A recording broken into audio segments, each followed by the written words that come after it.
人生路上，我哋總會遇到高低起跌，有時會覺得迷茫又無助，好似俾世界嘅風浪捲走咁。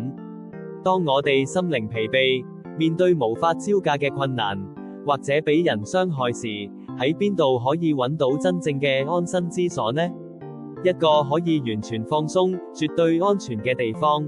聖經民數記第35章第12節話：這些城可以作你們逃避報仇人的城。其實，神就係我哋最堅固嘅避難所，一個充滿恩典同愛嘅地方。無論外面有幾大嘅風雨，喺它裏面，我哋都係安全嘅。它為我哋提供咗一個不變嘅港灣。喺呢個神嘅避難所入面，我哋唔單止可以躲避外來嘅傷害，更重要嘅係，我哋可以體驗到超越一切嘅平安。呢份平安唔係因為問題消失咗，而係因為神嘅愛無條件地環繞住我哋，俾我哋力量去面對一切，知道我哋永遠被愛被保護。